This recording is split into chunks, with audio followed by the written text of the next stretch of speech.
very kind remarks. I only hope to use his expertise to come and campaign in Malaysia for me. Thank you, and to ICWA. Now, I'm here on the invitation of Prime Minister Modi ji, and I must, on behalf of my delegation, thank him and Indian government for the hospitality and also the attitude, general attitude, beyond diplomacy, to consider us as great friends and to engage in a series of discussions covering multifaceted aspects from defense to digital to trade and investments, food security, and that could only happen not only through normal diplomatic channels but through friendship and trust. Now, India is, to me, it remains an enigma. I've been here umpteen times as a student leader, and I told Suman Bhatti that I had the occasion, even as a young student leader, to have a session with Prime Minister Indira Gandhi, 9 youth leaders from Asia, confronting her a number of issues, and observe her candor and motherly attitude to deal with some very pernicious questions raised by young leaders on the issue of corruption, on the issue of racism, on the issue of religious bigotry, a number of issues.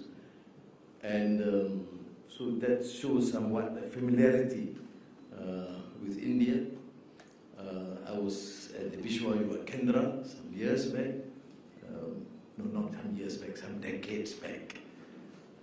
But it remains that these country that produce Sri Aurobindo, an outstanding intellect. Leaders like Gandhiji, which is of course unique in his battle for freedom, for justice, for humanity. You have intellectual giants who became leaders in their own country, Jawaharlal Nehru and Muhammad Ali Jinnah. And so how do I then compare myself listening to your kind remarks and to these great sages and towering intellectuals or intellectual luminaries? So may I humbly begin by acknowledging the fact that you, India, produce great sages and leaders, and considered by many of us as a beacon of hope and democracy in the region.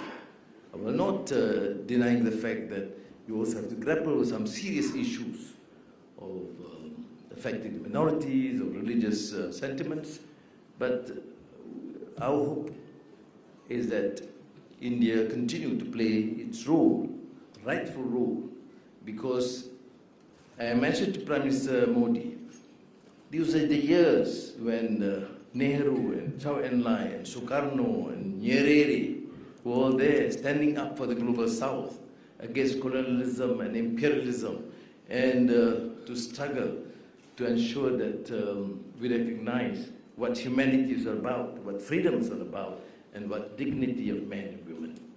So that is the global south that we envisage. And I think this opportunity to speak at Sabru House, you have also, as you mentioned, hosted notable architects of foreign policy. I'm not one of them, unfortunately, but struggling to try to emulate the great successes of the past. And more so because when I mention Nehru, I must mention Tunku Abdul Rahman, the father of Malaysian independence. And they became friends, great friends at that. Not only in terms of bilateral ties, which remain strong and unmoved, but sharing a common zeal for democracy and freedom. Today, in this era of uncertainty, we look back to our leaders for their ideas and efforts in shaping norms that have reverberated throughout the region and resonate with us now, more than ever. Whither do we go and what shall be our endeavor? That's a question in the trees for destiny, which was again mentioned or referred to, not this particular question, but by Prime Minister Modi in his speech. Now, that question was succinctly answered in dealing with the issue of the way forward. Nehru answered, to bring freedom and opportunity to the common man, to the peasants and workers of India, to fight and end poverty and ignorance and diseases, to build up a prosperous, democratic and progressive nation, and to create social, economic and political institutions which we will ensure justice and fullness of life to every man and woman. A very powerful, emphatic message to India and democratic nations throughout the world. In a world fraught with challenges and uncertainties, it is an unwavering commitment to these principles that will guide us towards a brighter, more just tomorrow. The legacy of the Founding Fathers is not merely a testament to their time, but a timeless beacon, urging us to dream, to strive, and to forge ahead with undaunted courage and unshakable resolve. Excellencies, ladies and gentlemen, keeping the theme of my lecture in mind, let me begin with the assertion that the Global South represents the reclaiming of a voice that can no longer be ignored in the emerging international order. As a driver of global prosperity, the Global South totally accounts roughly 40% of world GDP and around 85% of the world's population. By 2030, 3 of the 4 largest economies will be from the Global South, one of them, of course, being India. Now, the resurgence of Global South narratives and the desire for greater participation in the international system has pushed regional powers to the forefront, with opportunities to exert agency and shape the discourse around what a Global South agenda should look like. Indeed, at this geopolitical juncture, where strategic uncertainties and anxieties are commonplace, anchoring ourselves to pushing a common collective good with level playing fields for all should be the ultimate goal of a Global South agenda. An empowered Global South, as I see, is inevitable. There are now real opportunities to push the envelope on addressing global challenges on terms that we can set in consultation with one another. And this, of course, on pressing issues that we all still finding our footing on: climate change, supply chain resilience, food security, and artificial intelligence governance. On the part of Malaysia, we believe that the rise of Global South unites us in all our diversity, differences, and discretions. The Global South, despite overwhelmingly negative connotations from detractors, is not meant to exclude the Global North. In fact, Global South mobilization is predicated on the acceptance of our growing agency and the desire to work together as equals within our complex strategic context. And to me, India has welcomed this reality with grace. For vision, and most importantly, a plan. India's excellent G20 chairmanship last year and the inaugural Voice of Global South Summit made it amply clear that India is prepared to shape the Global South agenda with its partners. In fact, Malaysia also shares the pride of the African Union's inclusion into the G20 and is deeply cognizant of the immense value these partners and regions bring to the table. While we have made significant strides in our bilateral cooperation, there is still much room for further strengthening. It was with that in mind that Prime Minister Modi and I earlier today agreed to elevate our ties to comprehensive strategic partnership. This will give due recognition to our shared priorities of connectivity, sustainable economic growth, green development, technological transformation, and delivery of public goods. As we look forward to closer ties between our two countries, it will do us good to take stock of the progress we have made in recent years, and nowhere is this more evident than in the realm of trade. Today, trade between Malaysia and India stands at $16.5 billion, expanding, bolstered by an impressive compounded annual growth rate of 8.5% in the last 2 decades, and more convincing in the last quarter.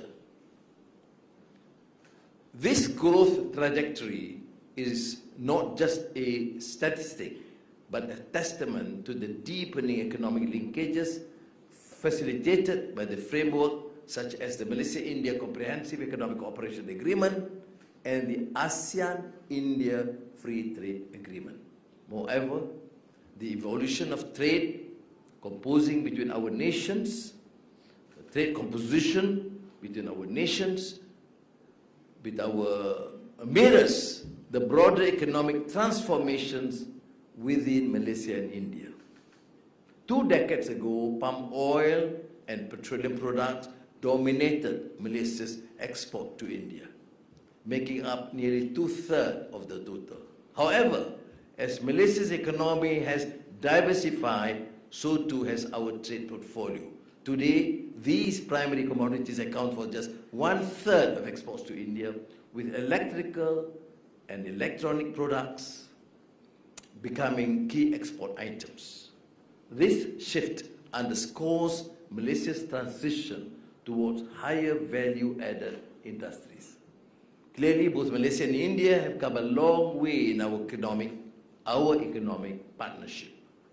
The transformation in trade dynamics is not just reflective of our growing economic capabilities, but also of the strategic agreements that have underpinned this growth. With such foundational elements of our trade relationship, the road ahead is highly promising, offering vast opportunities for further economic collaboration and growth. I do not exaggerate when I say that stronger Malaysia-India ties are consequential to a better connected global South. As one of the best connected Southeast Asian countries to India by air, Malaysia is strategically positioned to encourage seamless movement between our regions for business, education, and tourism. Must include tourism, otherwise the Minister of Tourism would object. We are also cognizant of India's efforts at connecting to Southeast Asia by road and look forward to early operationalization of the India-Myanmar-Thailand trilateral highway, which will be of value to Malaysia as well. In addition, our joint membership of the Indian Ocean Rim Association gives us the opportunity to push for changes, for change and development. I must at this time commend India for leading the drafting of the IORA's outlook on the Indo-Pacific, which I'm sure will contextualize and put our efforts in perspective. On the topic of international cooperation, we must not forget how a defining feature of the international system at this time is minilateralism. Malaysia believes that minilateral mechanisms ultimately work towards the delivery of public goods to benefit our people and raise the standards of living. In that vein, Malaysia will not shy away from exercising agency and participating in these arrangements as we see it. Our recent application to join BRICS is a fine example. By participating in BRICS, we aim to diversify our economic diplomacy efforts and enhance our collaboration with member countries through shared initiatives and strategic partnership. India's distinct and influential role within BRICS is of particular importance, as we recognize that our strong bilateral ties will add significant value to the dynamics of the grouping. We are confident that our entry into this group will not only strengthen our economic linkages with India, but also open new avenues for cooperation across a broader spectrum of industries and policy areas. Excellencies, friends and colleagues, let me now turn my attention to our regional and sub-regional mechanism, which will be instrumental in shaping the Global South agenda. As upcoming ASEAN chair, Malaysia will not only focus on the strengthening existing ASEAN mechanisms and institutions and making them fit for the purpose, but also find synergies with other frameworks that are crucial for regional development and prosperity. In this context, India, as one of ASEAN's long-standing dialogue partners, plays a pivotal role. The ASEAN-India partnership has been instrumental in fostering economic growth, security cooperation, and cultural exchange across the region. We see great potential in deepening this collaboration, particularly as we seek to align ASEAN's priorities with broader initiatives that support the Global South.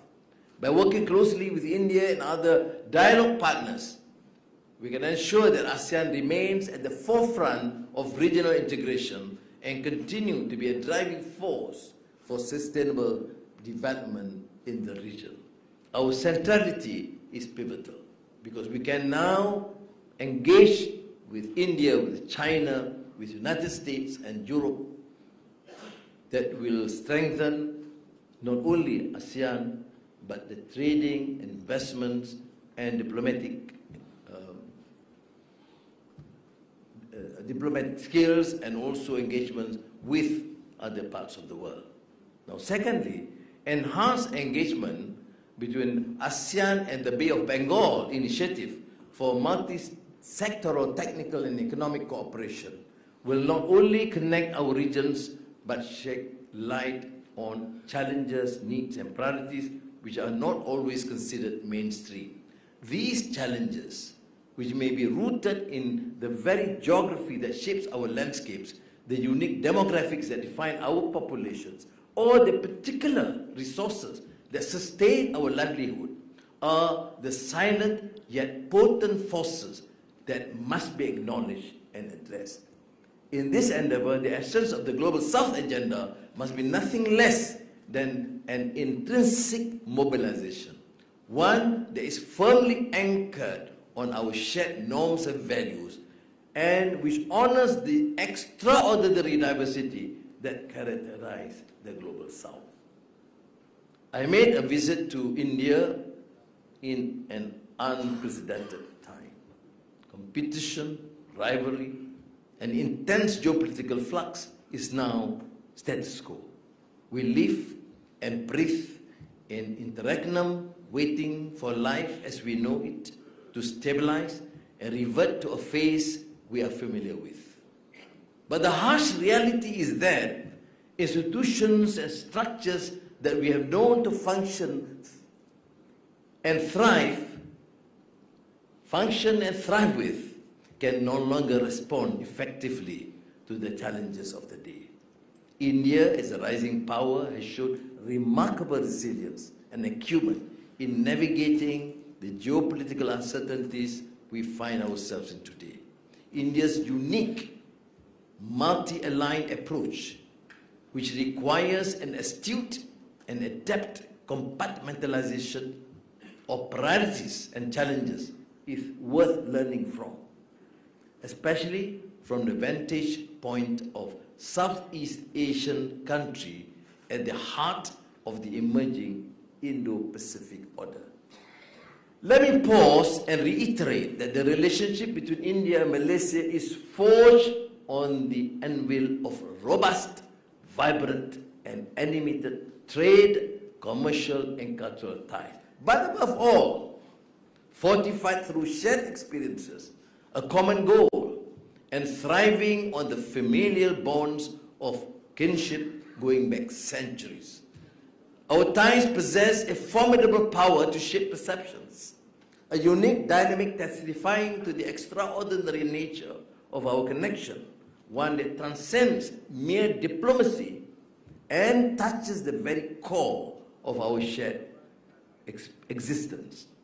Whereas the Atlantic Ocean must bear the dark history of imperial expansion, gruesome colonialism, and chattel slavery, and the Pacific Ocean world is ready with tensions and at the epicenter of the renewal of the Cold War. Here in the Indian Ocean world, we can create a stable and resilient backbone for the global economy.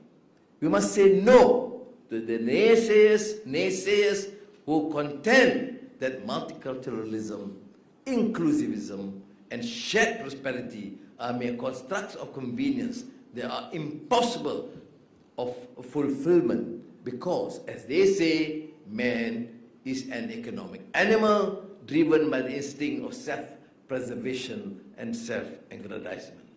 We reject such a notion, one that bears the wretched order of isolationism and venerates the false gods of exclusivism and protectionism, because we believe that no man is an island and no one people can prosper truly without the help and cooperation of others. Nevertheless, we cannot be blind to our innate and deep-rooted connections with the Pacific and Atlantic links.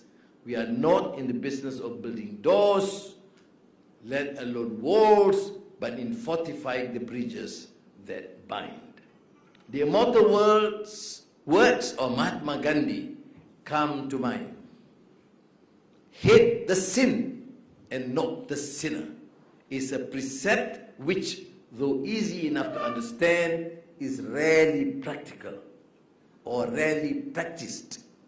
And that's why the poison of hatred spreads in the world. Looming over us is the menacing threat of extremism in all its myriads, forms, and ill will, rancor, and animosity that are bred from absolute dogmas. Hindus, Muslims, Sikhs, Jains, Jews, Christians, Buddhists. That reminds me of the old Hindu, Muslim, Sikh, Nasara, Avarao, I think this is Raj Kapoor, whatever. We share sources of knowledge, and in that common treasury of memories, we vindicate our shared values of truth, of ethics, of humanity, and our innate desire for peace. We must stand against interreligious violence, from the aggressions we see every day to the politics of dispossession that violently uproots and displaces millions of Palestinians, and the genocide that continue to unleash the slaughter of thousands of innocent lives. We can all agree regardless of our backgrounds, that this is certainly neither our higher calling nor the higher purpose of the human race, to put down and destroy one another. Friends and colleagues, the road we stand upon will not run smooth. We are poised at the cusp of formidable changes, movements in the world that set it spinning slightly differently with each circumrotation. And yes, there will always be hazards ahead, hidden in the shadows, but we must resolve to be fearless in facing them, remembering that true greatness lies not in avoiding the storms of life, but in weathering them with unwavering resolve. In our tireless pursuit of a harmonious and just world, where peace reigns and equanimity is our guiding star, we are reminded of the profound wisdom of the illustrious Rabindranath Tagore. His words echo through the corridors of time, urging us to embrace not the comforts of safety, but the unyielding courage to confront adversity headlong. Let me not pray to be sheltered from dangers, but to be fearless in facing them. The great Tagore. In this haven for architects of thought, where the very air thrums with the energy of that unceasing task which is nation building, let us resolve to forge a future together that's illuminated by the brilliance of our shared endeavors, with the unwavering commitment to the ideals that define us. Thank you.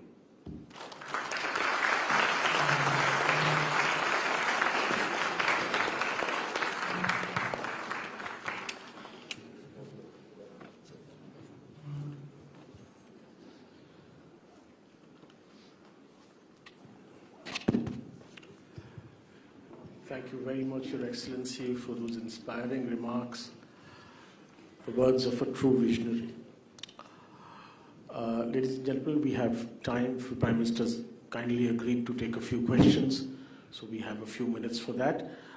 Please raise, those interested in asking questions, please raise your hands, identify yourself, and keep your questions brief and to the point. Yes, please.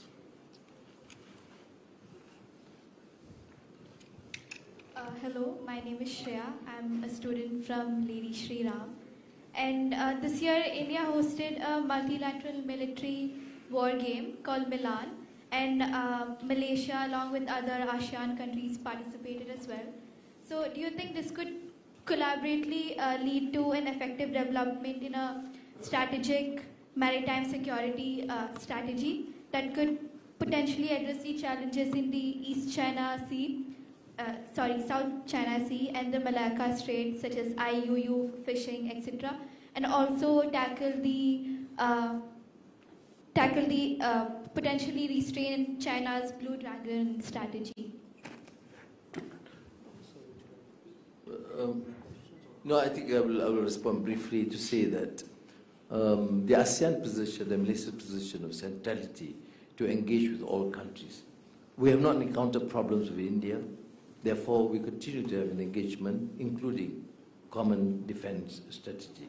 We have not encountered problems with China, and therefore our relations remain excellent, and we should use that peace and trust to enhance the collaborative efforts in all fields. That's our position. And therefore, when we talk about maritime or defense strategy or engagement or collaboration, we take in a positive light to contain terrorism, to contain undue threats, or whatever attempts to scuttle the peace process. But otherwise, our position remains like ASEAN, centrality, that want to engage with all our neighbors. Because in the ASEAN region, as you know, with the slight skirmishes within domestic issues of Myanmar, it is the most peaceful sub-region in the world and the fastest growing sub-region in the world. And it is to our advantage we keep that format and work together with our important neighbors. Thank you. Yes. Thank you, sir. My name is Pramit Lahiri. I am a LAM Fellow, which stands for Legislative Assistant to a Member of Parliament. So, sir, thank you so much for this speech. My question is this, that given the rising uncertainties, as you were saying, regarding climate change, I wanted to know your thoughts on how do you approach on building climate resilient structures and economies and partner with India in this same line of thought. Thank you so much. Well, certain initiatives taken by India is impressive in terms of dealing with climate change, but as you